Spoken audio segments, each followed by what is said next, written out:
The thing is, are you hearing me live though? Or are you hearing me on a delay? I'm hearing you perfectly fine. Okay, all right, okay, let's Yeah, go but for I'm also listening to you it. live just in case there is some sort of issues. The But thing yeah, is, on the are live you stream, you're hearing me perfectly live fine. though? Or are you hearing me on a Okay. delay? I'm hearing you Let's perfectly fine. do it, baby. Okay, All all right, right, okay, cool. let's go So, but for I'm it. also listening to you live just in Hello. case there Good is some morning, sort of Groot. issues. The But thing yeah, is, on the are live you stream, you're hearing me perfectly live fine. though? Or are you hearing me on a Okay. delay? I'm hearing you Let's perfectly fine. do it, baby. Okay, All all right, right, okay, cool. let's go Yeah, but for I'm it. also listening to you live just in Hello. case there Good is some morning, sort of. Groot. Whoa, is that The delay thing coming is, from the are live you stream? You're hearing me perfectly live fine. though? Or are you hearing me on a Okay. delay? I'm fine right now. I'm hearing you Let's perfectly fine. do it, baby. Okay, All all right, right, okay, cool. let's Yeah, go but for I'm it. also listening to you live just in Hello. case there Good is some morning, sort of. Groot. Whoa, is that Social is that The support. delay thing coming is, from the are live you stream? You're hearing me perfectly live though? fine. All right. We're gonna get started, guys. So, Gary Yourofsky is your favorite animal rights activist's favorite animal rights activist. He was the first animal rights activist to go into schools, give lectures, inspiring an entire generation of new animal rights activists and turning millions of people around the world vegan. He is one of the most influential voices for progressing animal rights across the world, but also became one of the most controversial icons in animal rights. Gary Yourofsky was arrested 13 times and even banned in some countries. For 8 years, Gary had disappeared, and the activists he had inspired stepped into the spotlight until now. So, ladies and gentlemen, please welcome Mr. Gary Yourofsky. What's happening, Arjun? It's good to have you here, Gary. It's nice to be here. I like the axes in the background, man. How long you been playing guitar? I've been playing guitar since I was I think 14 and a half, so it's been quite a long time, but I do it on my free time. I don't play it professionally. I used to be in a I used band to when I was play. I younger, played. but now I just do mostly activism and education content, and then every now and then when I need to really uh, take a creative break, I'll play some guitar. How about yourself? Do you play music? I used to play for 18 years from the age of, I want to say 13 to 31, but I stopped playing. But man, I had my Jackson guitar from back in the 80s. I remember I worked a whole summer as a busboy to buy this $2,000 guitar. It's actually one of the only things I still have from my childhood. But yeah, I used to jam, and I'm a heavy metal classic rock dude. I do love rap though too. Actually, I like anything with passion, anything that's passionate. But heavy metal is definitely my first love. Judas Priest, AC/DC, Queen, Led Zeppelin, Steelheart, and Stevie Ray Vaughan. Stevie Ray was my man. That's great to hear. Yeah, heavy metal is what I listen to as well when I'm at the gym, especially. I think it's you're like you said, it's very passionate. There's a lot of emotion there, and I need there's that just so power, much man. I energy. I need the power. I need the power.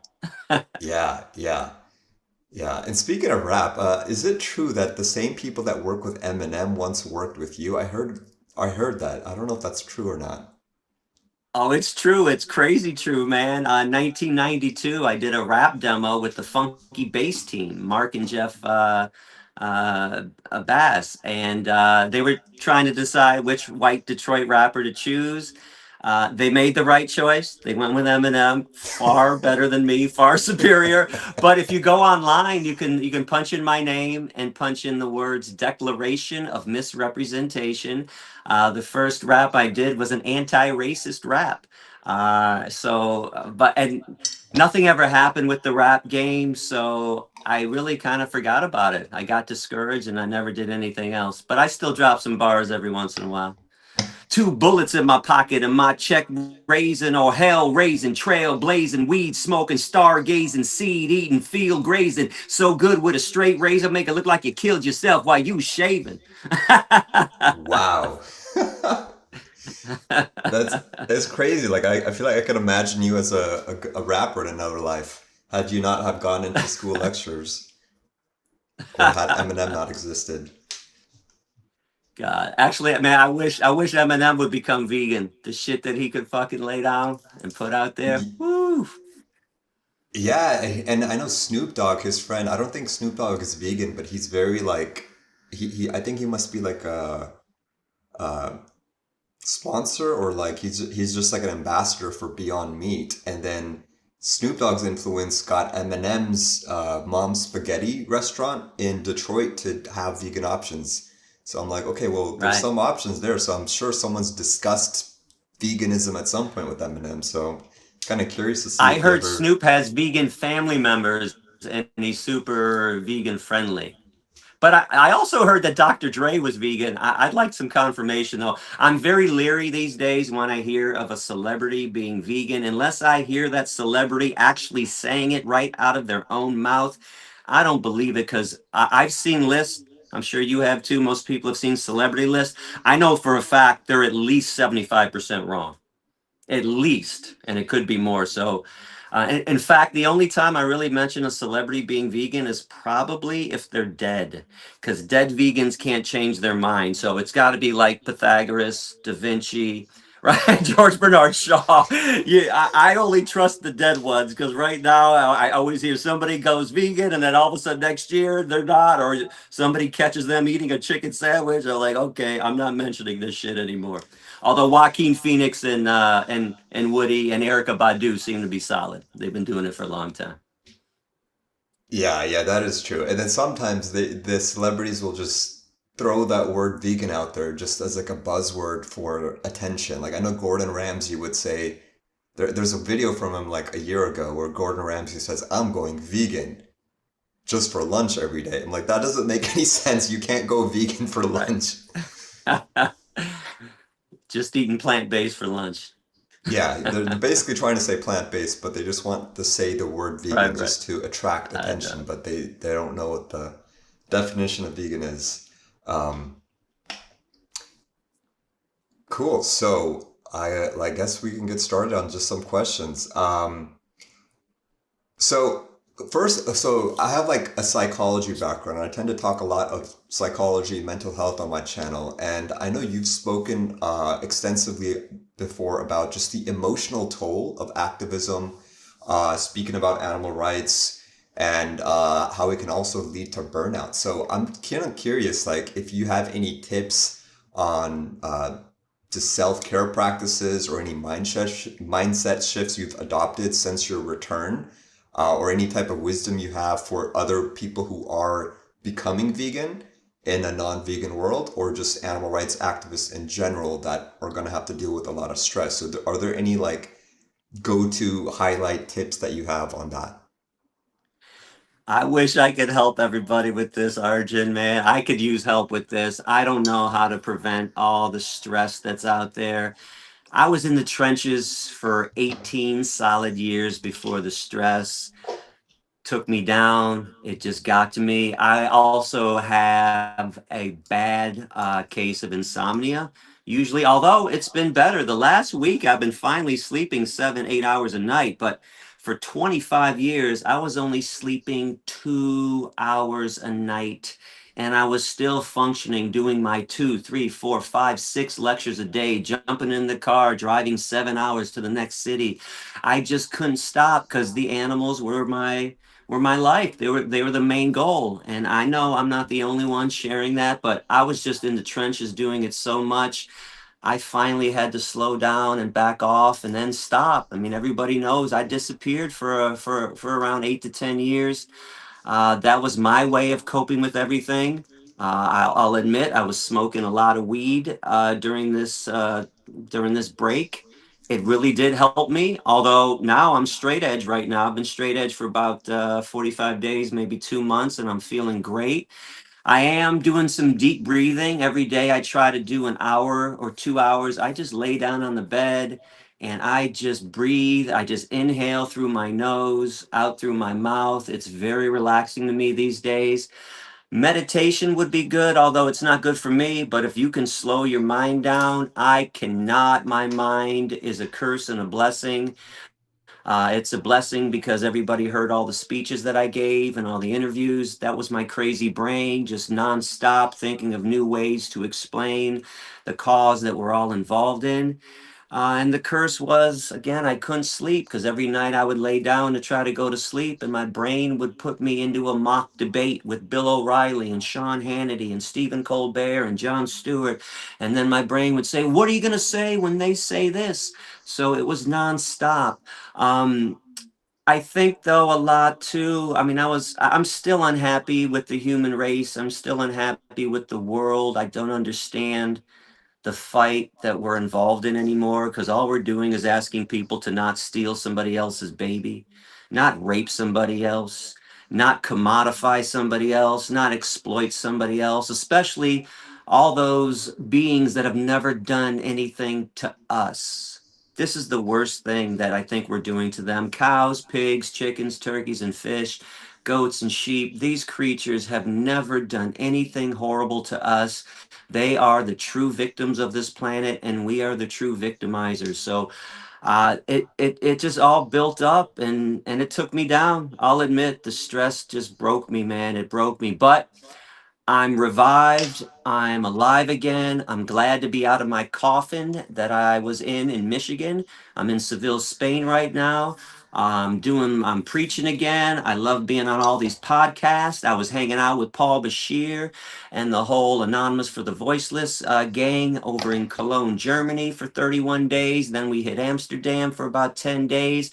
And it was wonderful to see this beautiful family of activists who were preaching and doing it right and doing it proper, because I was never thrilled back in the day with how other people were doing activism, which is why I was so outspoken.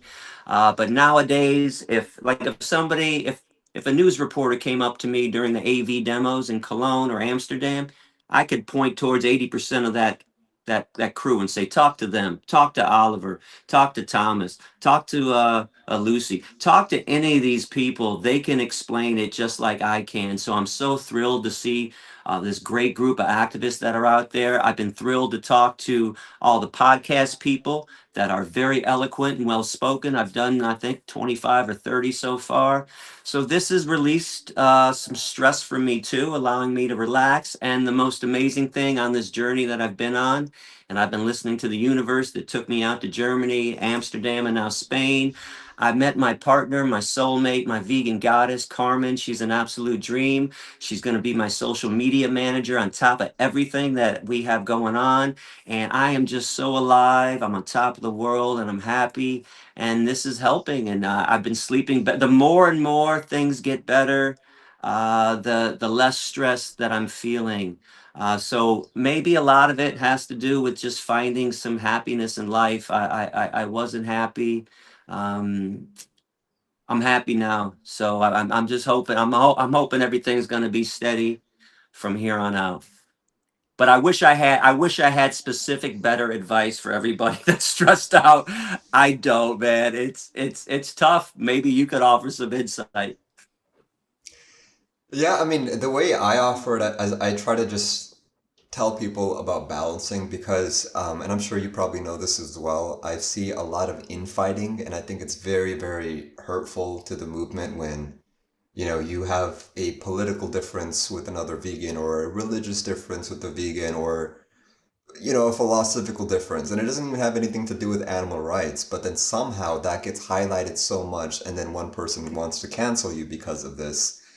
And I feel like if someone's mature enough, they can, sit down with someone and have some disagreements, but look at the bigger picture. Look at what is actually much more important, which clearly is, what's happening to animals in factory farms. So teaming up to combat one of the most, horrific atrocities happening is a much better investment, in my opinion. And I think kind of balancing your mental health and being able to, like you said, speak eloquently, but then also know when to speak hardcore and when to speak with a lot of passion, and also when to be a little bit diplomatic. Um, but I think some people are a bit more like black and white, where they want to just be completely, on turbo mode at all times. And then sometimes it kind of reflects to, it kind of gets, there's a bit friendly fire that happens a bit at times. And it just causes like a whole, like, separation of the team.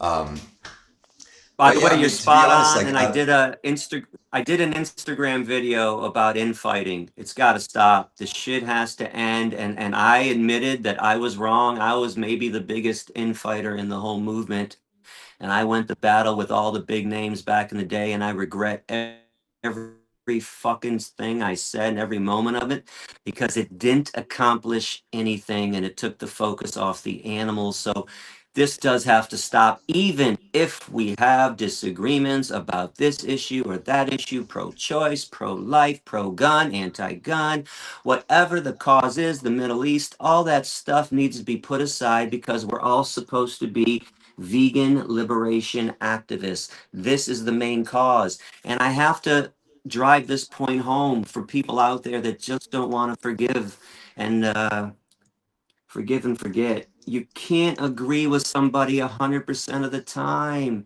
It's not going to happen. It doesn't mean you have to cancel somebody because of it. And we should be able to discuss our tactical differences without vitriol, peacefully. And it's okay to have tactical differences, which is what I really had with a lot of big names back in the day. But I ended up making it ad hominem attacks. I ended up making it personal and saying stupid, vile shit that didn't need to be said. And that stuff, as you probably know, it's being said about me right now, okay? I'm not a terrorist. I'm not a racist. I'm not a misogynist. I just simply care about animals the most. And Malcolm X once said, you can't be anti slavery and pro slave master. And the way I see it, 99% of human beings are violators and victimizers of animals. It's hard for me to open up my arms to humankind when they are demanding life, liberty, and happiness for themselves and refusing to give it to the animals. And I can't look past that hypocrisy. Now, as I say this, please understand, I know right from wrong. I know humans are being oppressed around the world, but those oppressed humans should understand oppression better, and they should be the first ones leading the cause for veganism, for animal liberation, and they're the worst violators. But please don't, there's no need to cancel me or cancel anyone else. All you got to say is something that Dr. King once said about Malcolm X. You know, people used to go up to King and say, can you stop Malcolm X? His response was, don't ask me to stop Malcolm X. When racism stops, Malcolm X will stop. Say the same thing about me, okay? You don't like what Gary says about human rights? Well, then, when humans stop oppressing animals, Gary will stop saying things about fuck human rights and fuck human beings. And let me say one more thing because people don't understand that I'm actually a comedian at heart. I have George Carlin, Mel Brooks, and Larry David, and Richard Pryor, and Eddie Murphy flowing through my veins all the time. When I say fuck human rights, it's an homage to George Carlin. He once had a bit where he said, I'm tired of children receiving all this attention. What about the children? Save the children, help the children, feed the children. You know what I say? Fuck the children. Fuck them. They're getting entirely too much attention. That's why I'm saying fuck human rights. Okay, I'm not saying fuck humans, burn them all. I'm saying they're getting entirely too much attention. Stop having to have every focus be on humans when animals are the ones getting murdered and killed and raped every second of every day. All I want to do is have animals come first and humans come second, which, by the way, I just flipped the script. That's the human rights script. Humans first, animals last. I'm saying no. How about we just flip it and say animals first, humans last? And if it's good enough for humans to say that, it's good enough for the animal rights people to say it right in return. I'm not saying forget about it. I'm just saying animals first, because whenever we talk about humans, animals never get talked about, and they rarely get talked about already. Yeah, I agree. And there's a huge bias there because, oh, I think your video just froze. Yeah, there's a huge bias there because I think a lot of people are just so human centric where they think that their first world problems or even second world problems are much more important, but they're not looking at the mass scale of the animals' problems and they're not seeing it visually. And there's just such like a cognitive dissonance there. Um, so yeah, and but yeah, Even the it's worst group. crazy because every time I mention your name or I tell someone that yeah, I went vegan because of Gary's speech from 12 years ago, all of a sudden they start throwing these words. Oh, he's a racist. He's this. He's bad. He's don't listen to him. Cancel Gary. And And then my response was like, all right, okay, so if Gary's had a net positive, influence, a net positive impact on the vegan movement, and he's converted hundreds and thousands of people to go vegan and tens of thousands of people to go become an activist, what have you done? And then they usually don't have an answer for that. It's true. It's and here's something odd. I've been told that probably 90% of the intersectionalists are Gary vegans. I'm the one that converted them, and now they're trying to cancel me and get rid of me, and I'm the one that opened their eyes to this cause. It's outrageous. It is outrageous. And by the way, again, you're not gonna find somebody you agree with 100% of the time, and if you do, they're not going to be effective. And you could look at all the big players in the movement. I've influenced them all. And I'm not trying to say this to be arrogant or narcissistic. Just look at my track record, man. I got Paul Bashir to be an activist. I got Joey Carbstrong to be a vegan, Vegan Gaines to be vegan. You just told me you were vegan over this. Rafaela, the militant vegan, became a great activist because she said she studied my speeches. Jamie Logan influenced. Like it's just on, and I don't understand why I have more enemies in the animal rights movement than outside of it. Honestly, do you know that 90 to 95% of all my professors that brought me in were non-vegans? I hate to say this, but thank goodness for the meat, dairy, and egg eating professors in America who brought me into their classes because the vegan professors didn't want me. There was only a handful that ever brought me in.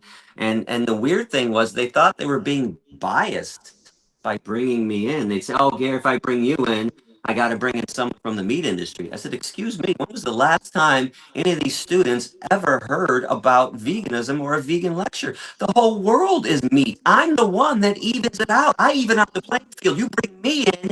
Now all of a sudden there's some balance. But man, those meat, dairy, and egg eating professors, they love me. They brought me in. And a lot of them started using me as a substitute teacher. Can you believe that? For all the people that say I'm so radical, I'm a terrorist, racist, misogynist.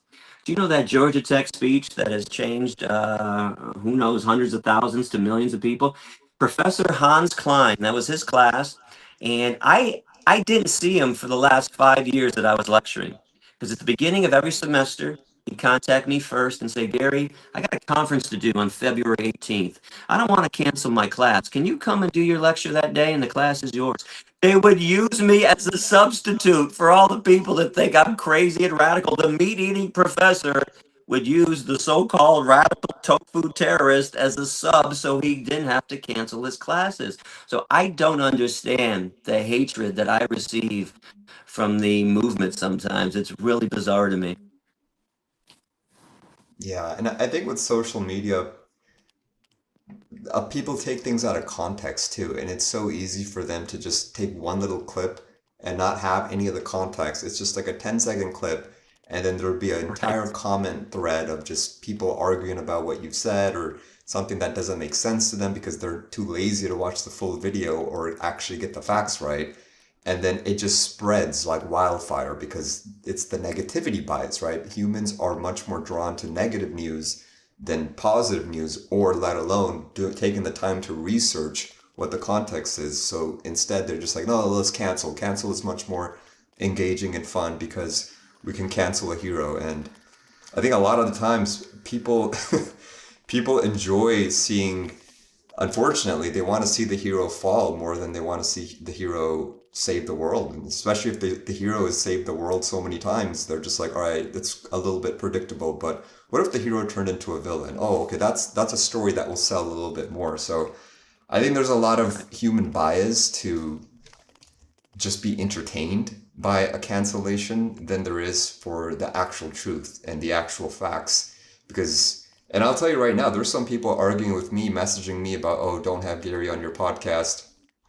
He said some really bad things and aggressive things.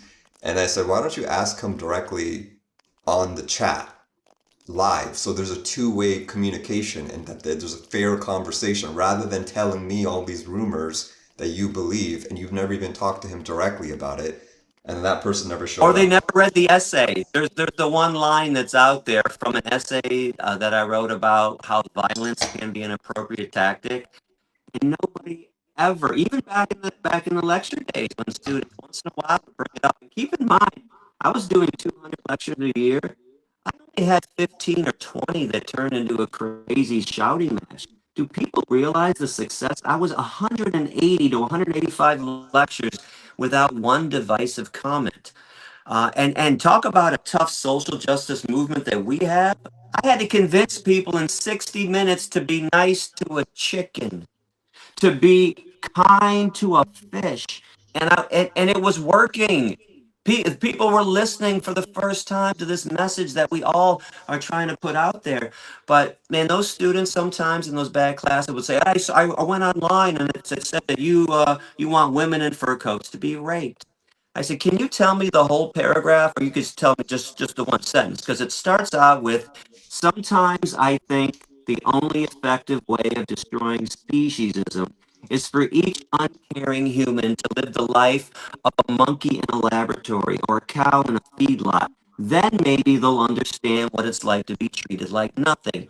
And by the way, I think I listed four other things that I wished would happen and no one's ever brought up. So are they okay when I said in that same paragraph, I hope sons shoot their fathers accidentally on hunting excursions? No one's ever brought that up and said that was horrible.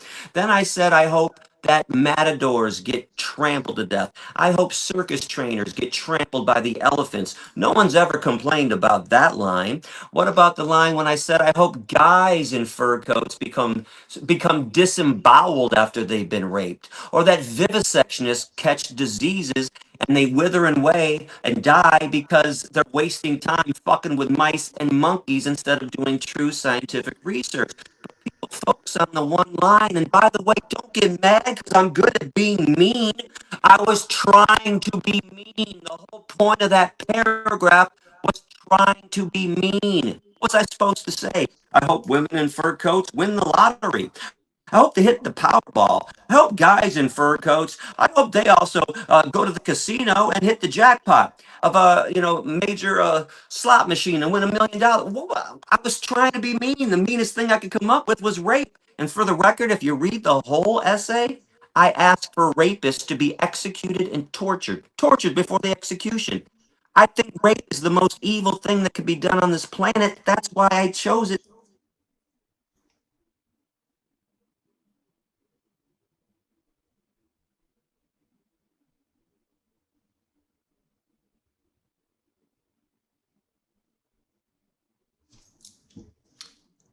I think his phone signal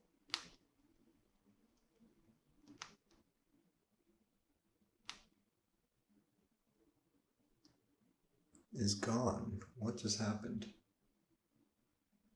Let me text him.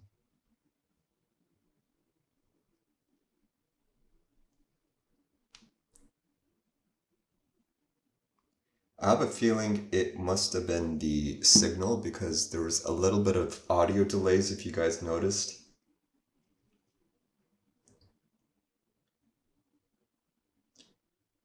Cruelty-free gains. I saw your question, Najib. I'm gonna ask him when I get a chance.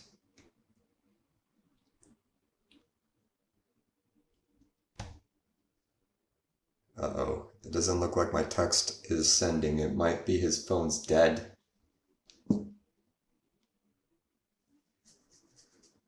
Also, guys, Gary has came back from activism to raise funds for Sasha Farms. So if you guys can, please donate to his Sasha Farms. He is the ambassador and he's trying to raise funds to save the animals. So, oh, that's interesting. Okay, so Gary can see me. That is so odd. Okay, yeah, I guess refresh the screen maybe.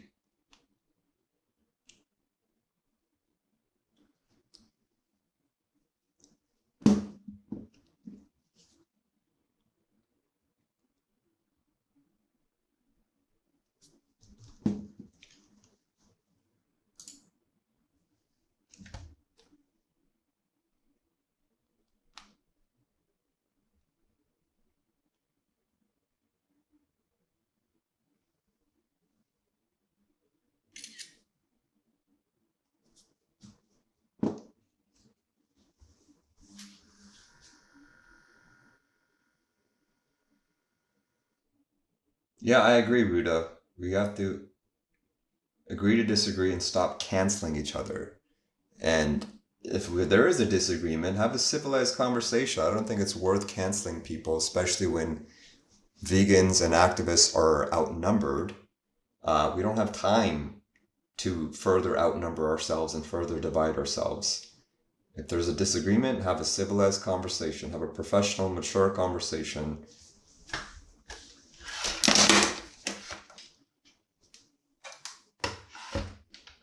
All right, looks like he is back. All right, yeah, I can Hello, see you now, hello. Gary. Can you hear me? I can hear you. Perfect, perfect. Yeah, your video got cut off and it just disappeared for some reason, but you're back here now. Okay, sorry about that. The brilliance of technology, right? Yeah, I'm definitely switching back to Riverside after this. Never had so many problems on a stream before.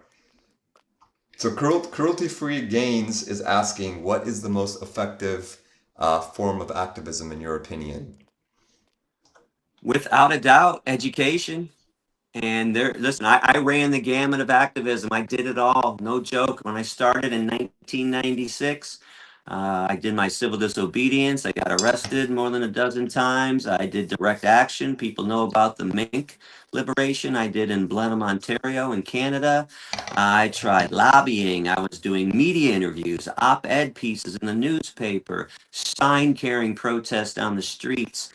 All that stuff was okay. Direct action was great, by the way, but nothing ever beat education. When I got invited into the classrooms, and if you followed the news in Michigan in the 90s, you knew who I was. So they were inviting me. Canton High School invited me in, Oakland University invited me in. And my first lecture was for 800 high school students in the auditorium on Political Action Day, and I didn't even have anything prepared. It was extemporaneous. I did a 60-minute speech. The truth is, I expected to hear "fuck you, get a life" when I was done. That's all I really ever heard on the streets. And I got a standing ovation. And a couple weeks later, the teachers sent me a letter saying we did a survey. 100 of the 800 students became vegan. I couldn't believe the ratio. That was phenomenal. And it hit me. Oh my God, education, Gary, they don't know. You didn't know for 26 years. They don't know. You have to teach them. So I would focus on education. That's why I love Anonymous for the Voiceless. It's all education based activism. It's street activism, but it's still education based. Now, I'm not a fan of sign carrying protest. That I just think is ineffective in this day and age. If that's all you can do, hey, do something. Something's better than nothing. But if you're looking for effectiveness, I don't think it's on the streets holding a sign. The abusers have learned to deal with us. So, for instance, Fur Free Friday in America, day after Thanksgiving, biggest shopping day of the year, people come out and protest the local fur store for about 4 hours. Well, back in the 90s when I was doing that, they'd call it the police. They come outside and scream at us. Hey, it was a big scene. Nowadays, there's no police. They don't come outside. Who cares? Because they've learned to say, oh, big deal. Let them scream for 4 hours. They're going to be gone at 6 o'clock. Everything's fine and back to normal. So I don't like that. Civil disobedience, I caught the tail end of it when I thought it was effective. But I really wouldn't get involved in that much these days. Sit-ins and going to jail, it doesn't mean much anymore. It used to mean something 60s, 70s, 80s, and the tail end of the 90s.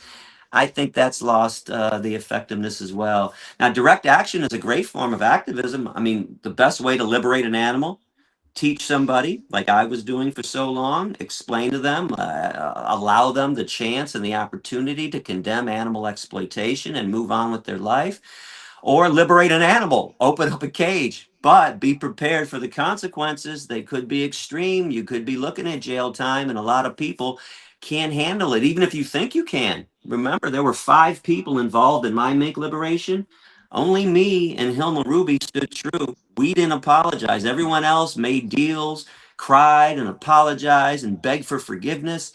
So even if you think you can, you better dig deep and realize, you know what? I'm gonna be locked up in a cage in a cell. They're gonna take my freedom away. Are you really? ready to put that on the line. So it's still a great form of activism, but just be prepared for what could possibly happen if things go badly. I'll tell you what, and I'm open minded. I am, people. I was really opposed to law passing. Now it's got to be focused to me, and a lot of people, a couple podcast people, have enlightened me lately and said, "What would be so bad about banning factory farms, Gary, in advance, not letting them build?" I said, "You know what? You're right. Absolutely, that would be a great thing." So yes, so make sure it's good and it's focused, getting rid of something evil. I don't like the welfare approach. I think that's horrible. I think it makes our job way harder to achieve liberation. So like, don't be looking for improved conditions. That's not much, but eliminating something through legal means, yeah, that would be fantastic. So make sure it's really focused. Media, now media can go either way. Like, I would love to get on Joe Rogan. I'd love to get on Sam Harris. A lot of people are begging those people to bring me on. Oh, I wouldn't same. mind at all. You know why? Both those guys listen. Even if they disagree, you can have a civilized conversation with both of them. But I wouldn't go on Piers Morgan. This guy is an absolute schmuck and a putz. I mean, it would be like talking to Sean Hannity. They're just closed minded. They don't want to listen.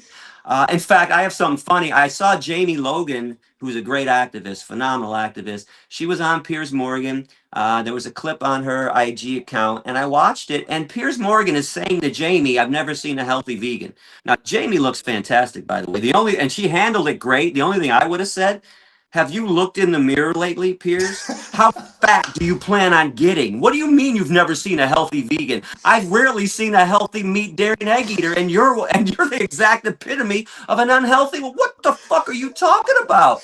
Look in the mirror, my man." So that's the only thing I would have done. But Piers, he never gave Jamie a chance, and Jamie was eloquent.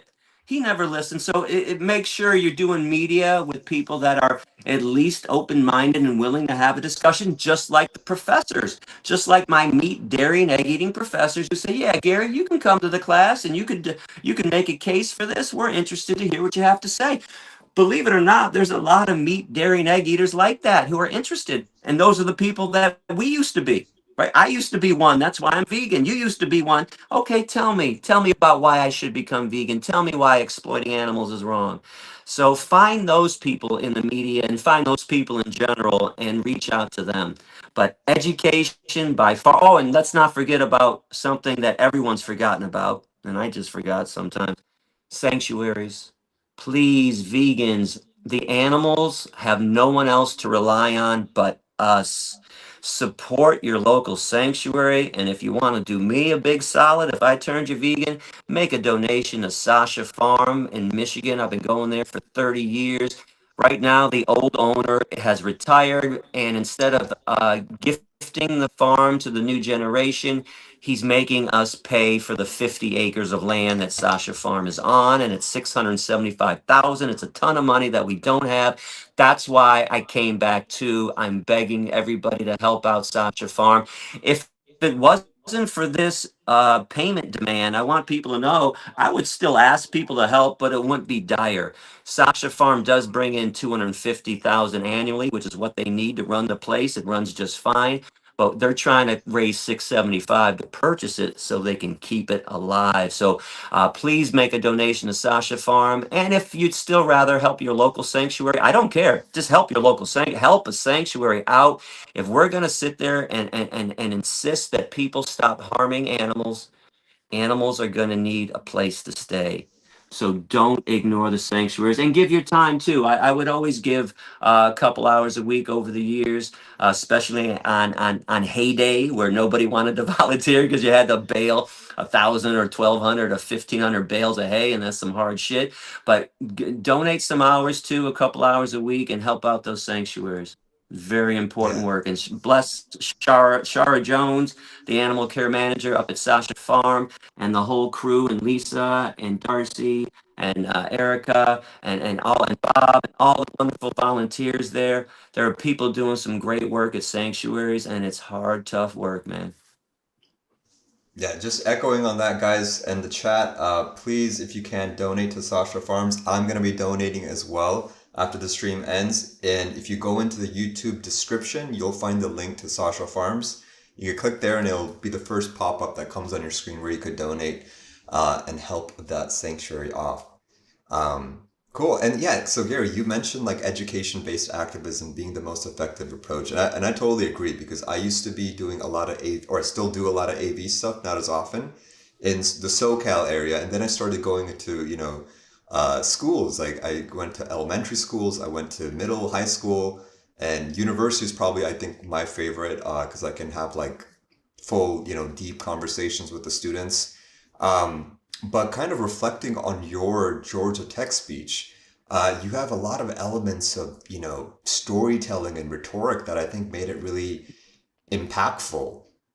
Um, and I think like your communication skills are really, really great, like, and a lot of activists want to be educators, but they just don't have that communication skill. They don't have the ability to have these rhetorics and storytelling elements. So what is your advice for activists or anyone in general who wants to speak more eloquently and become a better communicator? And perhaps you can share some insights on how you became a more effective communicator. I gotta tell you, man, it's pure passion. Let the passion out. I didn't have a master plan. Okay, I did go to school for journalism. I got a BA in journalism. I don't think it benefited me, to be honest. And I did go to a broadcast school when I was 18, right out of high school, Specs Howard School of Broadcast Arts. I again don't think that helped me say the things that I said and act the way that I was acting in front of a crowd. If this conversation right now was about taxes being too high, if it was about roads in our city that needed to be fixed because there were potholes, I'd be mumbling and stuttering. It would be completely non-passionate, and no one would be interested. I couldn't talk the way I talked in front of the crowd about animals, but it was about animals being commodified, being exploited, being harmed, and I just had to say something on their behalf. So I know everybody who's vegan feels the way I feel. Let it out, man. Let it out. And I don't care how scared and nervous you are. I want people to know something, some personal stuff. I'm a stutterer. It's pretty good these days, but when I start speaking about animals, all of a sudden the stutter pretty much disappears. But I used to see a speech therapist when I was a kid throughout high school. There were words I couldn't say. If a word started with the letter H, I couldn't say the word hello was like the toughest word to me. So I listen, I'm a stutterer. I get nervous too, but as soon as that professor would introduce me, I would think about the elephant in the circus, the cow on the feedlot, the monkey in the laboratory, and I'd say, you know what, Gary? Get over it. Because if not you, then who? If not now, then when? Everybody's heard that quote. It's not mine.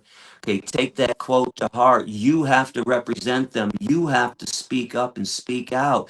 Let it out, man. I'm telling you, if you just open up and also realize something, I think a lot of people get nervous because they think, oh, the meat, dairy, or egg eater is going to have a good point to make.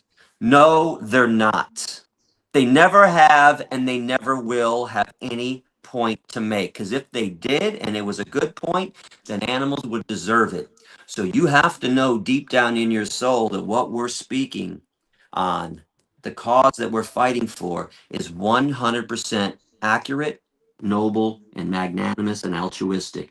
If you go in with that attitude, you will dominate the classroom. Now, with this being said, know your arguments. You do have to know your biblical arguments. I did study that. So go over, make sure you have knowledge of the Bible. You can bust out Genesis 129, Hosea 2:18, Proverbs 12:10. Make sure you can talk about the the Garden of Eden. Make sure you can talk about the Holy Mountain, Isaiah 11:7. Make sure you can explain that why do people worship everything that humans made in God's name and then kill everything that God created, the animals, the trees, the earth, the water. So know your art, come up with good arguments. I always did. Everybody has heard me, preach. Make sure you know the causes. Make sure you can explain why vivisection is an unscientific, on top of an unethical practice. Make sure you can talk about cellular biology, molecular biology. Make sure you can explain that there's no way to extrapolate information from a mouse and make it relevant to a human, or a mouse to a monkey, or a monkey to a horse, or a horse to a cow. It doesn't work. Make sure you understand all the things that we're fighting for, and once you have a grasp on that knowledge, it should be pretty easy for you to get in front of a crowd or get on the TV news and talk about this issue. But keep in mind, back of your mind always, we're right, 100% right, not 99% right, 100% right, and they never have a valid argument. You might think they do. Here, I'll bring up one that people keep bringing up, the crop deaths. And first of all, explain to meat eaters when they say, oh, but you guys eat crops and all the animals that die. Well, first of all, let them know it's disingenuous. You don't give a shit about the pheasants and the insects that are killed in the crops any more than you give a shit about the cows, pigs, chickens, turkeys, and fish. So don't even bring that up. You're just trying to catch us in a contradiction. But listen, this is about ending animal exploitation. The animals that are killed in the crops are not being exploited. It's a horrible side effect about humans being alive on the earth. Just like animals getting killed on the roads. We drive cars. Okay, these people drive cars. We all drive cars. These people eat meat, cheese, milk, and eggs. Well, guess what? The cows, pigs, chickens, and turkeys eat 90% of the crops that are being used. 90% of the soy, 80% of the corn, 70% of the oats in America. This is all animal feed. So let them know they're still responsible for the crop deaths as well. And so explain to them, with everything being equal, that we're all responsible for crop deaths. We all drive cars. We all have houses and homes where animals used to live on. We all use air conditioning or heat. We're all polluting the environment. We fly in a plane, drive the cars again. But vegans still take it a step further. And we're still more altruistic and magnanimous than you are, because now we're also saying, but we're not going to contribute to this, the biggest Holocaust on this planet. Every second of every day, okay, animals are being tortured and killed. But as vegans, we're no longer responsible for the 63 billion land animals every year who are tortured and killed, for the 2.3 trillion fish that are being killed every year. So let them know. You might think, oh, the crop deaths, they got me. No, they haven't gotten you. They're responsible too. So we're all responsible. So understand how to explain things and how to destroy an argument. And once you get there, it was always easy for me. I mean, as soon as somebody spoke that was arguing with me, that was being divisive, the first thing that went through my mind is, figure out the lie, figure out the misinformation. Where's the disinformation? Ah, there it is. There it is. So just know it's just analyze as they're talking. So wait a second. This doesn't add up. Why doesn't it add up? Aha. It doesn't add up because of this. So know your arguments. Now, I don't want you to study excessively, though, where now you're not doing anything. I hate to bring this up. I had a really good friend who stopped being my friend because all she ever did was read books. And I used to stay with her when I was on the road and travel. And she had read well over 100 animal rights books. And one day I said to her, I said, well, when are you going to go share this information with somebody else? How many fucking books are you going to read? Because you know how many books I've read? This is going to shock people. One, Dominion by Matthew Scully. And it was 8 years after I went vegan, because he used to be George Bush's senior speechwriter, and I wanted to hear a Christian conservative's take on veganism.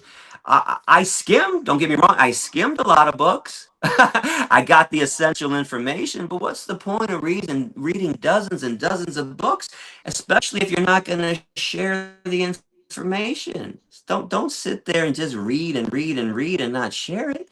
And if you want to read on your spare time, okay, listen, I'm not saying don't read. People, I'll be like, oh, Gary says don't read. Okay, do your activism and then read. Okay, do the activism first and then do what you want to do afterward. But if you think reading makes you an activist, it doesn't. If you think just being vegan makes you an activist, it doesn't. And I was, by the way, I was at fault for this. I don't take it back, because I converted hundreds of thousands, maybe more, to veganism. But I also didn't ask vegans to become activists, which is something else I'm doing right now. Especially all the Gary vegans out there. If I converted you, It's time to speak up now. I love that you're vegan. Don't get me wrong. I love it. I'm not going to condemn it.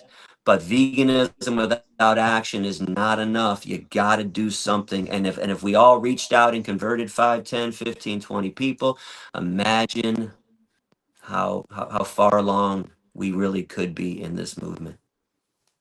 I love that. I love that.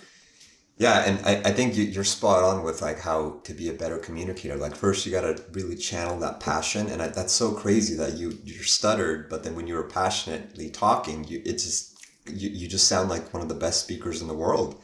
And then also being well rounded with the education, I think that's also a good point because, like you said, you have to speak people's languages. Like if they're going to be trying to trap you with Christianity or trying to trap you with nutrition, you have to be able to dissect the argument and at the core philosophy know that we are 100% correct, not 99% correct. So any type of hypocrisy they're trying to throw at us, we have to first understand that this is a trap question and we need to analyze exactly where the calculations are not matching. So I love how you just broke that down. Um, I do want to be fair though, so I did try to find if there were any contradictions in our beliefs, because I know somebody out there going to say, Gary, I got one. There is one that I found, and it's amazing. All of our enemies, they've never brought up this issue because there is one, and it's spaying and neutering our companion animals because I don't think we have a right to take away somebody else's right to procreate. However, big asterisk, considering what the result is going to be, murdering unloved, millions of unloved and unwanted dogs and cats, I will gladly take away that right to procreate. But if people want to get technical, there's only one contradiction in our belief system, and it's spaying and neutering. And the truth is, we should be giving vasectomies. We should not be removing the genitalia of male animals. That's some pretty horrible shit if you think about it, but it's also they're also victims of the system. It's hard to find a veterinarian who's trained to do a vasectomy. They're taught in school to remove the genitalia. So that's part of the reason why you think it's wrong. But that's it. And then if people want a loophole, man, you got me talking today. I'm preaching like it's nobody's business. So I also found a loophole to eating meat, and I want to tell a story I never get to tell. Here's a big scoop for you. It's finding an animal that hasn't been enslaved or murdered. Right? If you walk through the woods and you find a dead bunny rabbit, well, where's my ethical objection? I think it's disgusting. I think it's gross, but something disgusting and gross doesn't necessarily make it unethical. So it really hit me though. I was at Sasha Farm. This was back in 2004. I was with my girlfriend Kate Timko at the time. In fact, you can go online and see speeches that Kate and I did for 2 years together. But Kate and I showed up at the farm, and one of the sheep had just passed away. Actually, we got there and we saw him in the field lying down. I think his name was Sebastian. And Monty at the time ran the farm with his wife Dorothy. And Monty and Kate and I. oh no, the video got cut again.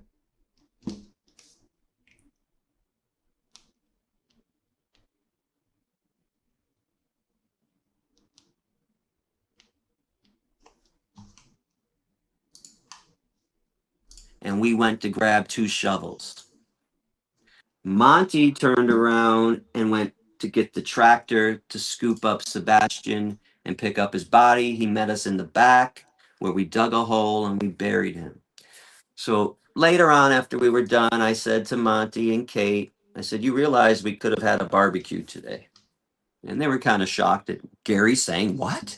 I said, no, you realize that we didn't cause any harm. In fact, we took care of this animal. He was at a sanctuary. He had a wonderful life. He had sheep and goat friends and cow friends. I said, we didn't cause any harm, but I want to be clear about this. Now that we are thinking logically and clearly for the first time in our lives as vegans, we did the only natural and normal thing that you were supposed to do with a dead body. We buried it. Why would anybody want to consume a corpse? It is outrageous thought that humans think that that's normal to cut up somebody's dead body. cook it and consume flesh and blood and veins and muscles and tendons and organs. This is barbaric Neanderthal caveman behavior. I don't know why people become so defiant with this topic, but I would tell a few divisive classes, one of those 15 or 20 classes, if you guys want to eat meat and want me to shut up and go find animals that died of natural causes on their own without slavery and without murder. And they would go, "Oh, great." And I said, "Don't mean, oh, great. You're not going to go do it. You're still going to go to McDonald's and Burger King and Wendy's and KFC. You're still going to fucking go to all the regular places at Walmart and buy your stuff at Whole Foods and eat all this flesh and all this nasty shit." But that would be one of the loopholes out there. But it still wouldn't make sense to choose that avenue to eat a corpse. Yeah, it sounds all too familiar. Oh man, speaking of education and speaking of like, going into these lectures, this reminds me of a funny story, or not a funny story. It was more of a dilemma. But I was once doing a lecture um, to fifth graders in a class, and I didn't show any blood or violence, but I did show them a image of what happens to baby male chicks, and I showed the grinder just so that they can connect the dots when they're eating their chicken nuggets, right? Their McDonald's chicken nuggets, because I'm sure, nearly every kid in American school has had chicken nuggets at some point. And all the kids screamed, right, when I showed them that photo. And they were like, "Oh, chicken nuggets comes from chicken." I'm like, "Yes, it comes from chicken." And then the next day, like, and I knew some principals and teachers would be mad, but I was like, all right, well, they probably should know the truth and not think that it's just a happy meal. It's a very unhappy meal. Next day, I got all these tags from these younger kids saying that I don't want to eat meat. Like, they were tagging my Instagram accounts and messaging me and saying, "Oh, my mom told me I have to eat or have to drink milk," and stuff like this. So what are your thoughts on this? Like, when kids do want to go vegan, or kids have been exposed to the education of veganism, is it okay for them to tell their parents that, hey, we need to go vegan? Or is it something even okay for us to be educating a younger audience? Or should we really be waiting for them to be adults before that education process can begin? What are your thoughts on that? No, we should be telling the kids the truth as soon as they can understand language. I think it's outrageous. You probably heard this comment, "Oh, the kids can't handle the truth." Bullshit. You know who can't handle the truth? Adults. Parents, mommy and daddy can't handle the truth. That's the issue. Because I also did some classes too that were pretty young. I did a second grade class once. And obviously they didn't get the regular speech. They would not have understood it. So everything was good, bad, right, wrong. I love animals. So when I explained that I love animals, that's why I'm vegan, one kid raised his hand and said, "Oh, Mr. Gary, I love animals too. I'm vegan." I said, "Oh, wow, you're vegan? That's awesome. Anyone else vegan?" Now, I thought the kid was really vegan, maybe had some cool parents that raised him. And then every kid raised his hand and said, "I'm vegan too, Mr. Gary. I love animals." I said, "Oh, okay." I said, did anybody see the movie Babe recently?" "Oh, I love Babe." I said, "Did anybody eat a hot dog recently?" "Oh, I love hot dogs." And then I said, "That's Babe. You're eating Babe." And the kids were like, but the kids didn't know. They were lied to. The teacher was horrified. She goes, "Gary, you can't tell them that. Why? I can't tell them the truth? I'm in trouble now. You're mad at me because I spoke the truth. So if I were a liar, I'd be a hero right now. You would love me if I lied to them and told them that hamburgers grow in hamburger patches, which is what McDonald's did with Ronald McDonald during the 60s and 70s. That was the go-to line. Hamburgers grow in hamburger patches. So these kids should be told the truth. And if you think about everything that we teach kids, everything's a lie. Santa Claus, Tooth Fairy, Easter Bunny. Every single fucking thing that we do with kids is a lie, and we wonder why when we grow up we all have mental issues because we step out into the real world and all of a sudden things aren't as they seem anymore. This lie, I think every mom and dad should tell their kids that they're special. So don't misconstrue this. But they need to explain you're special to me. You're not special to the world. They're not differentiating that. They keep saying they're special. All the kids come out, and when they grow up, they think, oh, the world revolves around me. I'm so special and everything, and I'm entitled to do whatever I want. This is also leads to a problem, and it's not telling the truth. Be accurate. Again, your kids are special to you. Let them know the world really doesn't think you're special. So yes, we need to outreach those kids. But I got to tell you, Arjun, after I did several classes, dozens of classes for the younger kids, I never had an argument with the young kids. They're more attached, they're more connected. I mean, all the Disney stories revolve around animals. They still have stuffed animals, right? They love animals. I said it during my speech. What happened along the way? We used to be in awe of animals, right? If somebody was mean to an animal in front of us and we were young, we would have screamed and cried. What the hell happened along the way? But the problem is mommy and daddy. If you're not educating mommy and daddy, these kids are probably, not always, but probably going to run into some huge kickback at home, some huge problems with the parents saying no.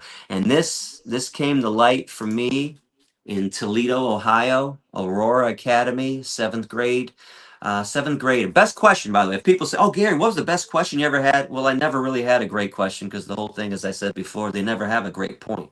But the best question I ever got, and I didn't have an answer for, Aurora Academy. There's about 250 students in the auditorium, and the kid raises his hand. He says, "Gary, I believe everything you say. Gary, everything. I want to become vegan. What happens today when I go home and my mom says I can't?" Now, most people have heard me in Q&A and heard me in the media. I not only do I have one answer ready to go as soon as you're done speaking, I have 10 different answers in my head, just so people, I'm picking and choosing which one to use. At that moment, I went, took me about 30 seconds. I said, oh my God.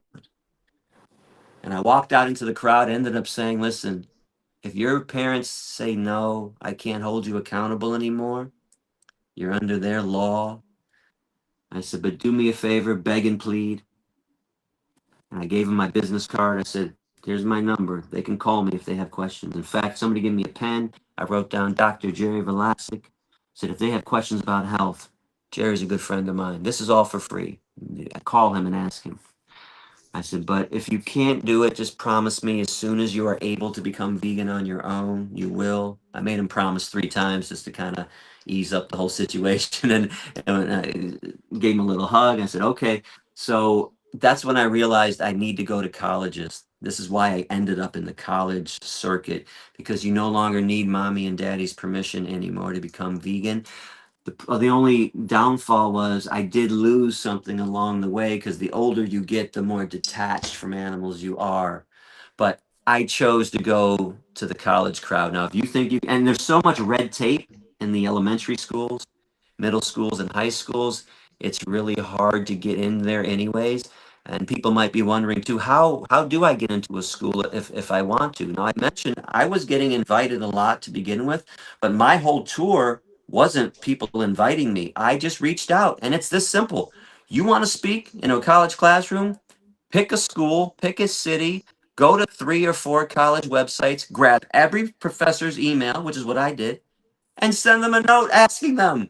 And it was a simple, I was 2 paragraphs. It wasn't a whole essay that I sent them. It wasn't 5 pages. In fact, it was pretty radical. I told them exactly who I was. I said, hey, my name's Gary Yourofsky. I'm considered one of the most outspoken animal activists around. I've been arrested 13 times. I liberated mink from a fur farm in Canada. I was sentenced to 6 months in prison for that. I support violence in certain situations. Can I speak in your class about this topic? Told them I didn't want them to be surprised about anything, so I told them about my positions on violence, and they would, and I figured 1 out of 100 would say yes. 2 or 3 out of 100 were saying yes. And once I got into the classroom, they would tell their colleagues. Next thing you know, I'm doing 5, 6, 7, 8, 9, 10 professors at one school. University of Central Florida comes to mind. You couldn't get through that philosophy department without not only hearing my speech once, you'd hear it 3, 4, 5, 6 times, because I was doing all the professors in the whole circuit. University of Akron, I used to have 5, 6, or 7 professors that brought me in. Again, once I got in and talked about this topic, they just told the colleagues, or that day, students would be talking about it on campus. I can tell you dozens of times, how many times, dozens. Professors would see me walking down the hallway leaving after my last lecture. I just gave 3 lectures. I'm tired. I want to go eat something. They said, Mr. Yourofsky, man, the campus is buzzing right now with your speech. You want to come speak in my sociology class in 15 minutes? And I wasn't going to say no. I'm like, no matter how hungry and tired I was, I'm like, really? How many students? They're like, I got 50 students. All right, what's the classroom number? Okay, I'll be there. In fact, can you go grab me a banana? My payment today, can you go to the cafeteria and grab me 2 or 3 bananas and I'll meet you at your classroom? They're like, oh, perfect, and it's free. I always made my talks free, by the way. Don't charge for this. You're gonna run into too much nonsense with the budget. Because the clincher for me wasn't only, oh my God, Gary, we never met a real activist before. Wow, you're gonna come to our class and talk about this? How much does it cost? Because we have budget problems, and I'd say it's free. It's free. Okay, absolutely. Class to talk. I don't think anyone should have to pay to learn the truth. That's why I made it free, and I always made sure I had well, the universe made sure I had a wealthy vegan donor that got me from point A to point B. We shouldn't be charging the schools for this stuff. Find a wealthy vegan if you have to travel to cover the airfare, hotels, rental cars, and the food and all that stuff on the road. So anybody can do this. Don't think, oh, only Gary can go into the school system. All you got to do is ask, and don't let other vegans. This is something else. Activists will do anything. Well, I should say just act, as a humans will do anything to discourage other humans from doing something unique. So all my activist friends, when I told them I'm going to go into the school system, oh, Gary, you'll never get in. You're too radical. You broke too many laws. You said too many radical things.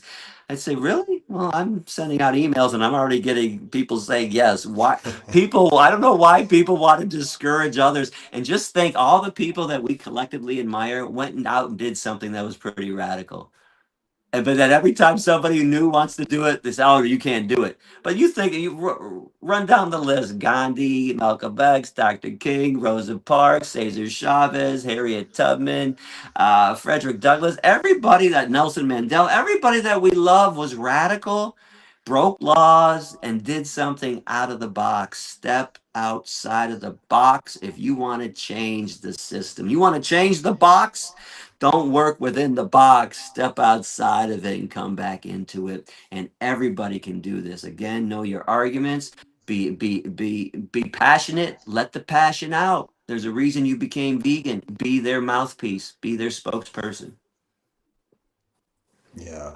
So a lot of these, I love that. And these teachers and professors you work with, because I've seen your past videos, they've always admired one thing about you, that you don't play politics and you just say things straight to the point with your passion, and you don't try to beat around the bush. Um, I'm curious, like, has there ever been something that you've said that maybe is not politically correct where you got backlash for that you've regretted, or do you think even the stuff that you've gotten backlash for has kind of put you out there more and worked in your favor? I don't regret anything that I said. Things I've said have been radical, and I'll be honest. There have been a handful of professors that didn't bring me back, that didn't like me, but it wasn't me. I want to be clear about this. Don't ever think it's you. We all get pushback. We all get people condemning us. Don't think it's something that you said or did. It's always on them. It's not on the messenger. It's on the listener.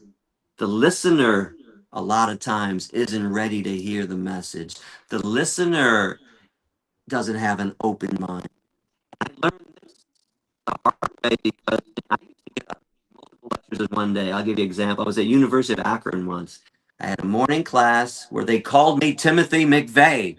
They screamed and yelled at me. They made it a Jerry Springer show during Q&A and said, I'm Timothy McVeigh. I said, Timothy McVeigh, the guy that blew up the Oklahoma City building and killed a couple hundred people and kids? How am I Timothy McVeigh? I'm trying to get you to stop killing somebody else. They didn't want to listen to me. They thought everything I said was too radical. And then the next class I did called me Gandhi. Man, you're like Gandhi resurrected. Oh my God, you're the most compassionate person we've ever met in our lives. We're all, and the whole class wanted to go vegan. And I said to them, "You okay? My brain is melting. Do you guys want to know the first class thought I was Timothy McVeigh?" And they said, "What? What do you mean?" I said, "Well, that's what I'm thinking. I don't get it either." But I realized it's them because it was the same speech. If it's the same speech and one class thinks I'm McVeigh and the other one thinks I'm Gandhi, guess what? It ain't my fault. It's you. You didn't want to hear the message today. Or I used to get emails, and I'm not joking. This is I used to get back-to-back emails. I'd open it up. It'd be something like this. Yeah, you're like the second coming of Jesus. You're like the Dr. King of the animal rights movement. You're Gandhi. Whatever it was, it was glorifying me. And then the next email I open up, you're like the devil. You sound like Hitler. I'm like, oh wait, how can I be Jesus and Hitler in the same fucking day? What do you mean? It's the listener. It's the listener thought I was Hitler or whatever. What they weren't ready for the message, so they just lashed out at me. Now I know why they lashed out like this. I did figure this out too. So after you heard one of my lectures, or in general, right? If you're reaching out to people and you're getting people screaming at you, it's because we broke and crumbled their foundations. We blew them up and they're standing on a crumbled foundation. And instead of rebuilding, like the people who do listen and say, "Oh my God, I'm sorry. I am going to become vegan. I am going to make a change." Those people want to rebuild their foundation. So now they can stand on those foundations and be rational and ask you a simple, rational question. Okay, I'm going to do it, Gary. So what do I eat tomorrow?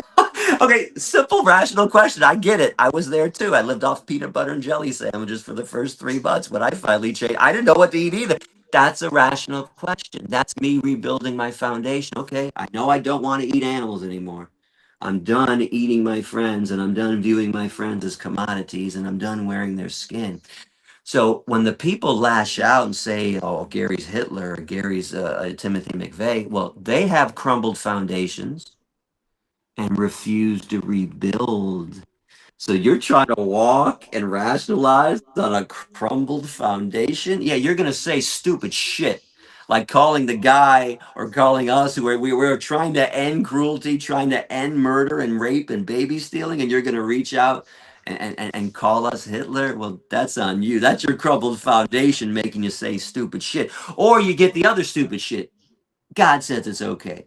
What about protein? Well, animals don't really think and feel, do they? Aren't they just robots acting on instinct all the time? Like, this is when all those dumb comments that we all hear, that's the irrational, crumbled foundation of the meat, dairy, and egg eater trying to continue on that horrible path. You know, but just know it's never you. So don't ever try to change your style because you brought up this was the point of the question that you just asked me. The professors loved that I wasn't a politician. Don't be a politician. Don't do that. In fact, every person I've ever met always hated a politician and called politicians liars. And then, as soon as you get some power, you get into a classroom. All of a sudden, people say, "Oh, maybe I should be really political, and I shouldn't try to offend anybody." What do you mean? The truth is offensive. The truth is harsh. You can't help but offend people if you're going to make massive change and end cruelty. You have to be truthful and harsh. So don't think that saying plant-based instead of vegan is going to make somebody listen more. It's not. Don't think that if I say, "Oh, I'm an animal advocate," because you're afraid to say I'm an animal liberationist, is going to make somebody listen. It's not. Our enemies, those who won't listen, they actually think the animal liberation front and the humane society of the United States are the same. And they couldn't be more diametrically opposed. But once they hear you care about animals, if they're not willing to listen, if they're closed-minded, they're going to lash out. So it doesn't matter how you say it. So you might as well speak the truth and say, "This is rape. This is torture." When we electro-ejaculate male animals in the meat and dairy industries, and we take that sperm and we inject females with it, that's rape. That needs to be said. And if somebody's not willing to hear that message, it doesn't matter if you didn't say that at all. They're still going to say, "Ah, you're an animal rights lunatic. Ah, you're an animal kook. Ah, you're one of those fucking crazy vegans." So be truthful. And I got empirical evidence that this works. 2,660 lectures. More than 95% of the professors that brought me in re-invited me in. 50% of most of my audience would become vegan. At minimum, teachers did surveys and said at minimum you're getting 15 to 20%.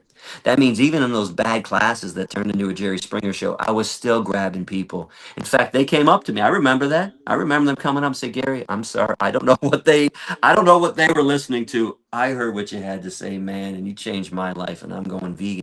So I always won in the classroom. This is why I also love education-based activism. I always won in the classroom. I didn't win on the streets doing sign carrying protests most of the time. I certainly didn't win in the courtroom, and I wouldn't take that back because it put me on the map. But I was looking to be victorious for the animals. In the classroom, I was always winning. I always reached at least one person, if not a handful. And on those great days, I was converting entire classes. I know this for a fact. If anybody doubts the effectiveness, again, look at the people that I've converted from you to vegan gains. Look at the people I've inspired to be an activist, Paul Bashir and Rafaela. But just go look at my Instagram comments. At 8 years vegan because of you, 7 years vegan, 12 years vegan. I turned my whole family vegan. My mom's vegan, my dad's vegan, my boyfriend's vegan, my girlfriend's vegan. I got 7 vegan restaurants now in Frankfurt near Rosenfeld. I got 3 or 4 vegan restaurants over here. I got a vegan business over there. Go on my website. I have a comment section where I collected all the emails I got from the students. I'm pretty sure you can finish reading the Bible before you finished reading all the comments and all the testimonials from the people I converted. The truth works. The harsh truth works. But I do want to say this. I'll end with this. If you're not comfortable saying Holocaust, or you're not comfortable making slavery analogies, you also don't have to speak the exact same way, but you got to speak truthfully.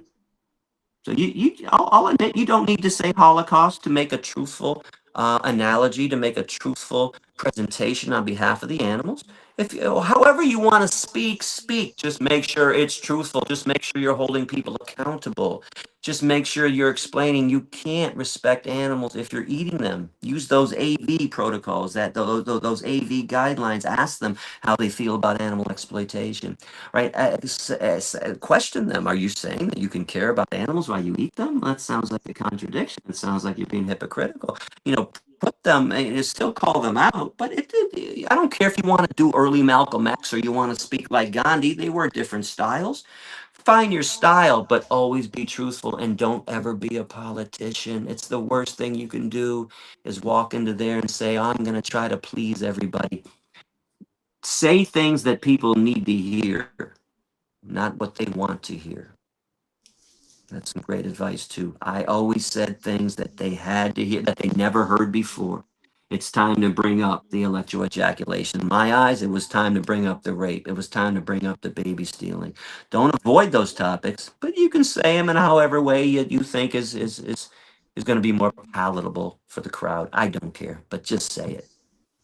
I like that. I like that. I like those closing words of wisdom. I think that can really help a lot of people with their communication skills and just being able to be more effective with bringing that pathos into what they're saying by bringing these new words in.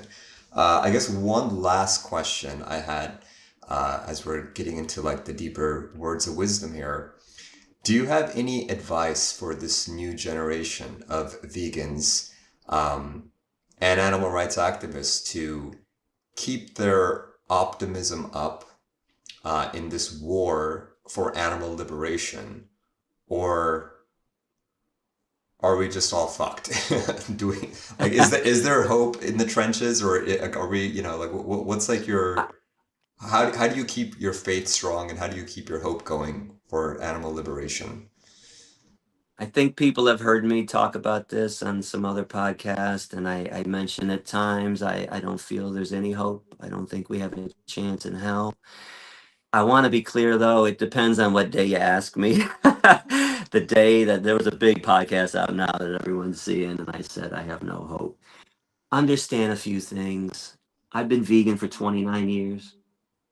I'm going to have a different take than somebody who's newer. And for all the newer vegans out there, man, don't let me steal your hope. I remember having all that hope when I started. Um, this is a massive, massive cause that we're involved in. 63 billion land animals, 2.3 billion marine vivisection, circuses, rodeos, dog racing, horse carriages. I just did a video on Instagram about the horse carriages here in Seville. It's crazy. It's right out in the open. I don't understand how these blatant forms of cruelty still exist. So it depends on which day you ask me. If you make me really look over the things I've accomplished, wow, a couple 100,000 people did get their minds open, maybe a couple million people. And if you take into account the people that I've affected and the people that they've affected, okay, we're definitely in the millions. So we could do this. It could happen. Change is slow. It's too slow for the victims. Go out there and put everything you got into it like I did. Don't walk away being hopeless without putting in the effort, though. So people that say, oh, well, Gary even retired. Yeah, I did retire for 10 years. After 18 years in the trenches, after 13 times I went to jail, after 2,660 lectures, lay it on the fucking line first before you even get to a point where you're going to say, well, I'm going to quit too. If Gary quit, I'm quitting. No, no, you got to put in the work before you get to say, I get to, check out for 10 years.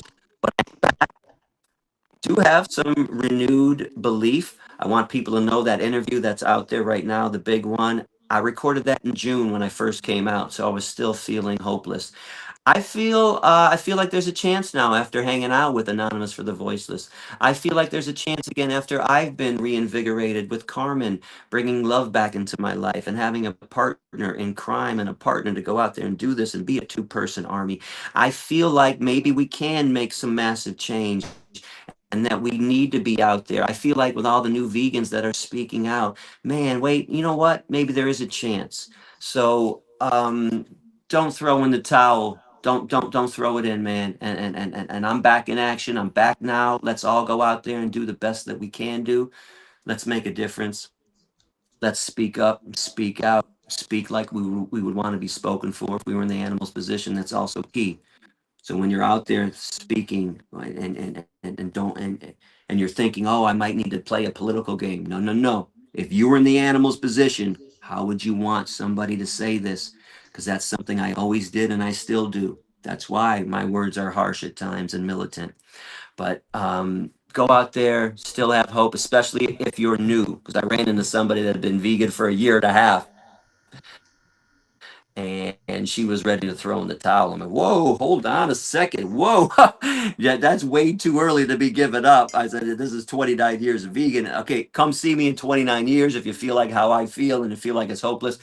I'll understand that at that point. But I don't get it for all the people that are 3, 4, 5 years vegan ready to give up now. So we can do this. There are some glimmers of hope.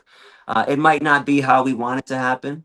You know, I'm a fair, honest guy, just like the professors told me. I hope you appreciate it too. Um, I think the cell meat industry is going to probably eliminate the billions of animals who are being exploited, enslaved, raped, having their babies stolen, and having their heads chopped off. I think once these stubborn fools in the meat, dairy, and egg industry realize the amount of money they're going to save by going the cell meat route, I think that's going to eliminate billions of torturous and horrible deaths. Now, it's not how we want it to end. I want people to have an ethical awakening. I want the collective conscience of our society to understand that exploitation is evil and wrong. But listen, for the animal's sake, I'll take it. I'll take the elimination of all these torturous deaths. If it has to be with cell meat, then that's the avenue that it's going to have to take. We're still going to have to destroy the vivisection industry, but know that right now, with the advent of AI and with the addition of things I mentioned earlier, cellular biology, molecular biology is growing. With the scientists who are now realizing I can't even extrapolate this information. Why am I fucking around with mice and monkeys and dogs and cats trying to help human health? Once those people start taking over, and they are, we're going to destroy vivisection. There are lots of cities and countries around the world that have banned animal-based circuses, so that's happening right now. So we can have success there. Now, again, I brought it up. There's horse carriages, there's dog racing and horse racing. I don't get product testing. Do you know I once debated Ted Nugent? I had twice I debated him, and I even got Ted Nugent, the most outspoken animal killing hunter on the planet, to say to me, Gary, I think it's outrageous that we test products and pour stuff in the eyes of bunny rabbits. So if Ted Nugent understands this, I don't understand why the rest of society or why governments aren't banning it. So there are things that there's a glimmer of hope that we can finally ban product testing, and we can finally get rid of horse racing, dog racing, and I keep bringing that up because I don't know if people realize, but the dog racing industry, that they murder tens of thousands of dogs that don't win every year. How in the hell is this still going on?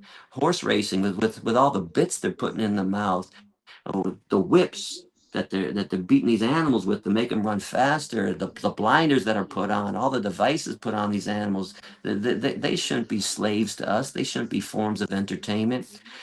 So there's some glimmer of hope. I want everybody to know, though, for the record, there is now a glimmer of hope in Gary, and there wasn't for a long time, especially when I was retired for 10 years in my coffin in Michigan. I didn't think the animals had a fucking chance in hell. I do think there's a chance now, and as long as AV keeps growing, and if I keep getting out there on social media too, and I'm going to try to blow up with the help of Carmen, and we're going to try to attack this. I just recorded my first TikTok video last night. It's not out yet, but I'm going to be signing up this week to TikTok. I'm going to hit there. I got a bunch of cool, quick one-liners, short little 15, 20-second comments. I know it's hard to believe because once I start talking, I talk for 5 or 10 minutes. But Carmen told me you got to tighten it up. I just need a sharp 15-second, comeback. So I have a bunch of ideas. I'm gonna break down my 5 minute rants in the 15-minute 15-second segments. So I'm gonna blow up on TikTok too soon. I'm gonna get out there and maybe I get on Joe Rogan. Maybe Sam Harris brings me on. I always think I can convert anybody. I'm not saying I'm going to, but my mindset, I think I can reach I shouldn't say just about anybody. I can't convert Ted Nugent. I tried. I don't think I can convert Sean Hannity or Pierce Morgan, but there's a lot of big name people I can convert, I think. And if I got the chance, I think I can get Rogan. I think I could get Harris. I think I could get Eminem if I ever got the chance to sit down with him. Honestly, I do. Maybe he finally gets to watch my speech. And if those people become vegan, imagine the outreach that could happen and the change that could happen. Yeah, no, I totally believe you. And I wrote this in my psychology book. Your conviction creates your reality. So I think if you have a strong enough conviction, strong enough belief, it's gonna come to fruition. You're gonna manifest it. So I hope you do get to go on Joe Rogan at some point. That would be amazing. You would reach millions and millions of people. That would be You awesome. want to hear something crazy real quick? I guess we'll Sure. maybe close it if we're wrapping it up. Joe Rogan reached out to me in 2018, invited me on his show. I was retired. I was in my lowest, worst state ever. And turned him down and I said, brother, I'm retired. I'm done.